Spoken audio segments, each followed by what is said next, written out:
On a tous eu au moins une fois dans sa vie une ampoule. Elles paraissent plutôt anodines. Pourtant, visiblement, il ne faut pas les négliger, docteur Pérez. C'est ce que vous allez nous expliquer. D'abord, ça provient de quoi une ampoule ? Alors, c'est souvent aux mains. Vous avez vu à Roland-Garros les joueurs de tennis dont les mains étaient bardées de pansements parce que c'est très irritant la raquette. Il y en a aussi, vous voyez aussi les randonneurs très souvent qui souffrent d'ampoules. Les jardiniers aussi, quand ils manient beaucoup leurs bêches, ont souvent des ampoules. Et bien sûr, on a tous connu ça. Les chaussures neuves, c'est vraiment un fléau, les ampoules sur les chaussures neuves, parce qu'on n'a pas l'habitude. Et la peau est toute vierge, si je puis dire. Et le frottement très rapidement peut amener une rougeur, et si on n'arrête pas cette rougeur, eh bien brutalement il y a une ampoule qui se développe. Alors qu'est-ce que c'est ? Eh bien donc les frottements répétés, ça peut prendre en 1 heure, on peut se faire une ampoule sinon on ne prend pas garde.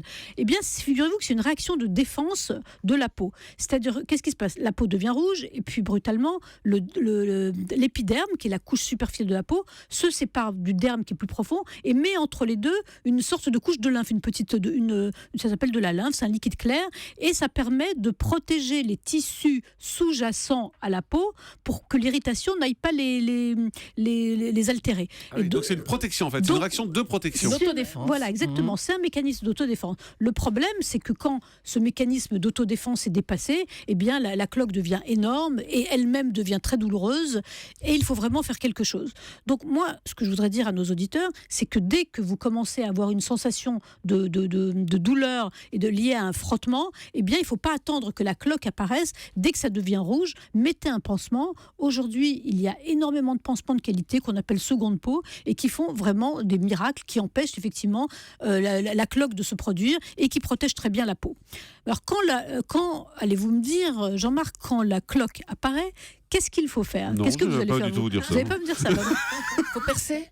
Alors c'est toute la question de savoir s'il faut percer ou pas. Oui. Moi, j'ai toujours entendu des versions différentes là-dessus. Savoir s'il fallait percer ou pas la cloque. Moi, je vais vous donner les versions officielles de l'Académie. D'abord, quand la cloque est toute petite, 1 ou 2 mm, vous pouvez mettre un pansement et petit à petit, en 1 semaine ou 10 jours, elle va disparaître. La peau va... C'est long.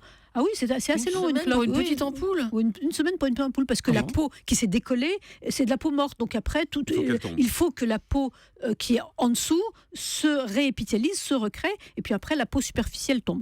Alors quand l'ampoule mesure plusieurs millimètres, voire plusieurs centimètres, eh bien là, effectivement, on vous conseille de crever l'ampoule. Avec une aiguille désinfectée. Bravo, quel talent. Alors, vous prenez une aiguille... des ampoules, quoi. Donc. Vous la désinfectez... Je n'ai pas fait l'académie, moi, comme vous, mais...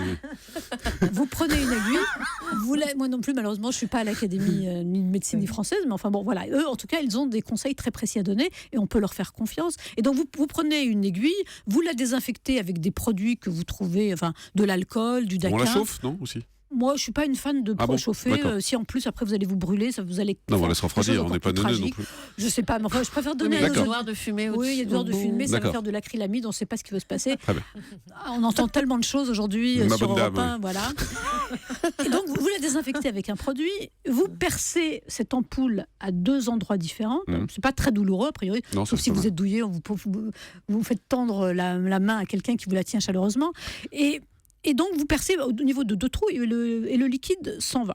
Ensuite, une fois que le liquide est complètement sorti, vous n'enlevez surtout pas la peau. Ah, c'est la question. On n'enlève pas la peau ? Non, on n'enlève surtout pas la peau. La peau joue un facteur protecteur, un effet de protection. Donc la peau, elle protège la zone blessée, ce qui est en dessous, voilà.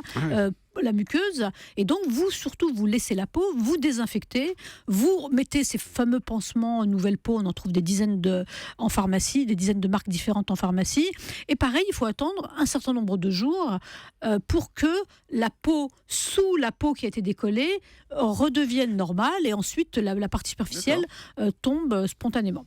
Alors quand la peau est déchiquetée, parce que vous avez tellement marché avec votre chaussure, vous avez tellement joué au tennis, la peau superficielle est déchiquetée, et bien surtout, vous ne l'enlevez pas non plus. Vous désinfectez bien. On n'enlève jamais la peau. Non, on n'enlève jamais la peau. Elle va tomber toute seule quand il y aura une nouvelle peau qui se produira. L'organisme a tout prévu. Alors, est-ce qu'à un moment donné, il faut aller voir son médecin ?